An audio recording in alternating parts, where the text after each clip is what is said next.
Morning guys, welcome back to the channel. Right, today's jobs, last day of the rewire for me.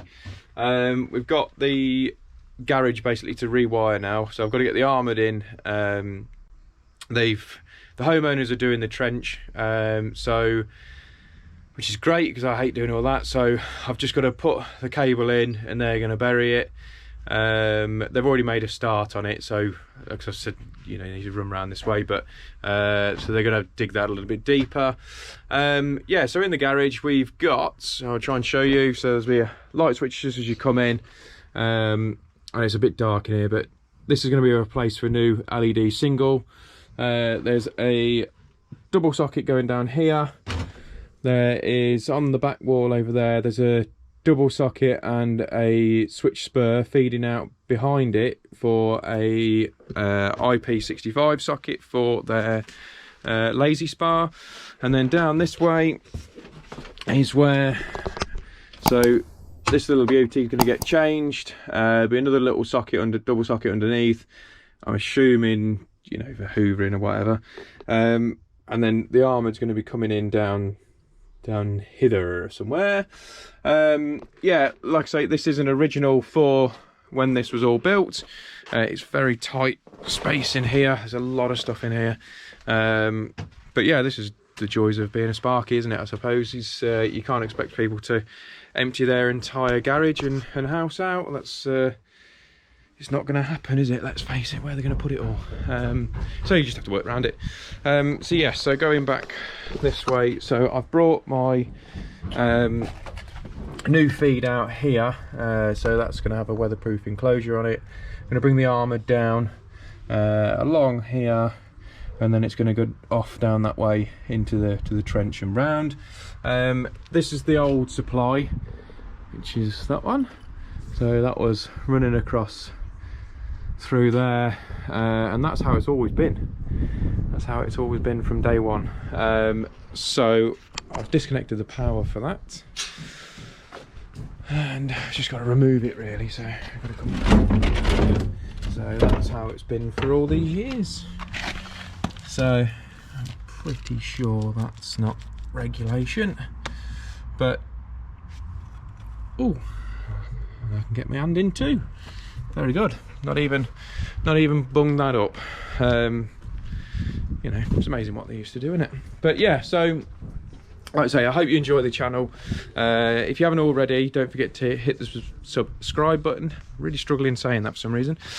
So subscribe button in the corner, and leave your comments below. And like I say, I do try and get back to them as quickly as possible. A guy messaged me yesterday, in fact, about why it was on the video about changing the consumer unit, and he was saying, you know, I shouldn't be changing that board without doing a pre-test initially, and yeah, in parts of that I do agree with him, and this is, like I say, I'm very honest. It's a very honest channel, should I say. And yeah, in part of that I do agree with him, but the house in question, it was mid-90s, the house, something like that. Not saying that means it's all going to be okay. There was a couple of bits that I already knew that was an issue with that house, and it was already spoke to the client, and it was under no circumstances does it not get fixed. So in the instance of that, what's the point? You know, just get on with it. It's going to be fixed one way or another anyway, and it's not an open checkbook, because nobody's got a bottomless pit of money. But at the end of the day, it's not going to be that major, is it, with the stuff wrong with it? But I do agree with him in some ways. If I turned up to a, you know, an early 20s, early 40s house, and it looks like it's got the original wiring, or very, very dated wiring, should I say, then yeah, best course of action is to do a test on it before you go too far in. But I think after experience over the years I've been doing this, and you guys who obviously are Sparkies, you kind of get a feel for it, whether you know how rough the installation's probably going to be. But yes, I do agree. If I turned up, let's say for argument's sake, I turned up and it was a fuse board like this, you know, an old rewirable type. Yeah, completely agree, 100%. Test it first all day long. So yeah, so I'm sorry I can't remember your name who left me the comment, but like I said, I messaged him back straight away last night, and I hope it's cleared it up for you.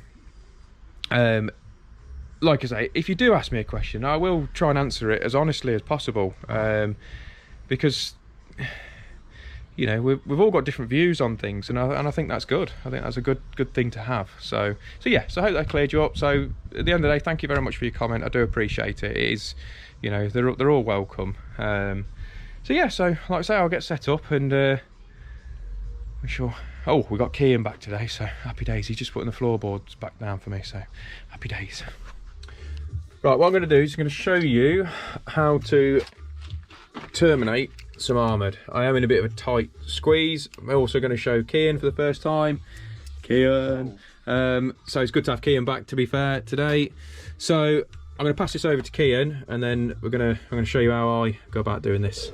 There you go, mate. A few old back duddy. Top cameraman today.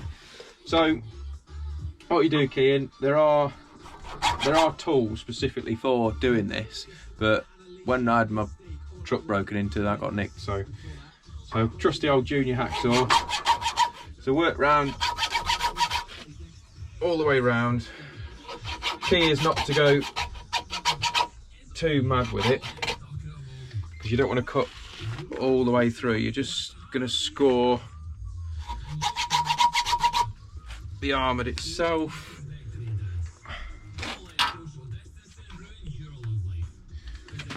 Caddy handed there. I say the tools are a lot better, but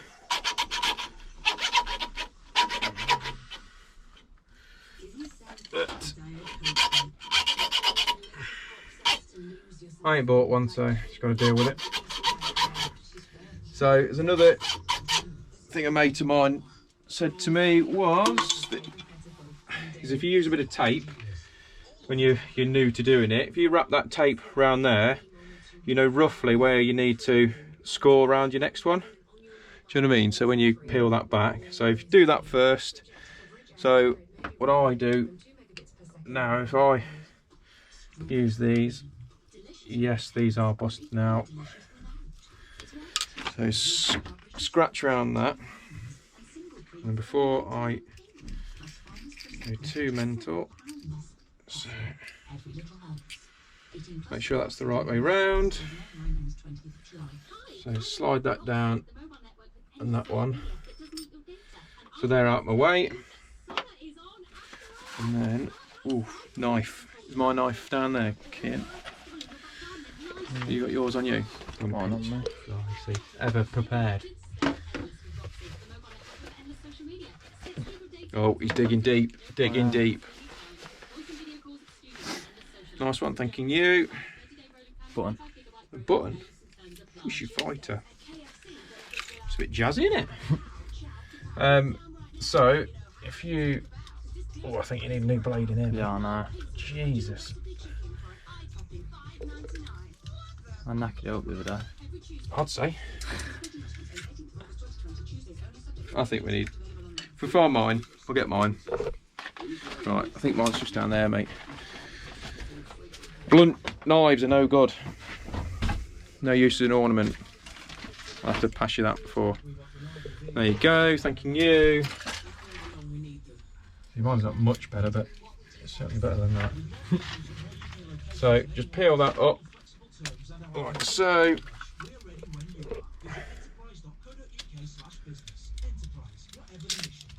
Get that out of the way. So when it's red hot, it's actually a lot nicer to do, because everything moves a lot nicer. So just wiggle it backwards and forwards, but making sure you leave that bit still on. So wiggle them backwards and forwards, try not to blind anyone.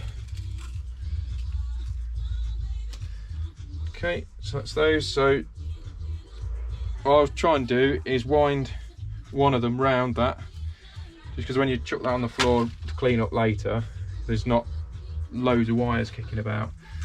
So then get your knife again, peel that bit back, and then that's dealt with. So then I wind that round like that, and then that will cause that to like fan out, and then slide that down there, making sure that you don't have any strands on the inside on there, because it obviously it's got to be terminated properly. What is going on? There you go.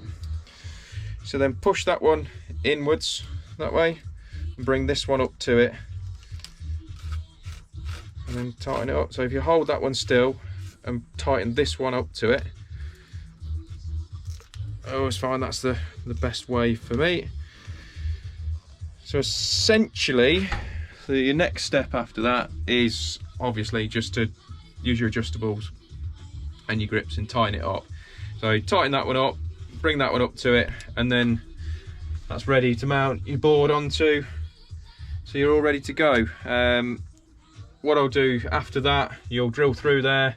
That will then slide down. So that's the banjo bolt, or banjo nut and bolt there. So that will go onto there, and then you can earth also the armoured on that side. But I'll show you. I don't generally use those. I'll use, that's what you'll get in the kit, but I use something else, which I'll show you in a minute. So hopefully that was helpful. What I'll do is I'll get this board mounted and I'll show you the other nut. Cheers. Right, what I was explaining to you earlier on, there's something different that I use, which is that. So I believe they are made by SWA, I think they are. But yeah, so basically what they are, so they've got like teeth on the bottom of them. So I don't know whether you can see that properly, but they self-cut, so they actually scratch the paint off and give you a good earth connection as well to the metal consumer units. So you slide that on. But the other thing about these is that they've got like lots of fittings on there, and one's like a little grub screw, so that will lock it in place, and the other one, which is this one here, is to put a little flying lead on to connect up to your earth bar. So that's what I always use on these since I discovered them, really. I suppose it's but they're brilliant. So I think they're a lot better than using the banjo bolt. You haven't got an extra hole drilled through and nut and washer and all the rest of it. So I always find they're just a better job, really, on there.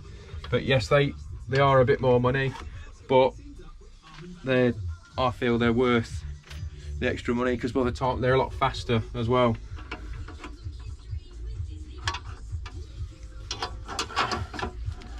On there, because like you say, I don't know whether you can see, but it's just cutting the paint off as well, so you get a good connection. I don't know whether you can, probably can't see that, to be honest, but if I should take that off here in a second.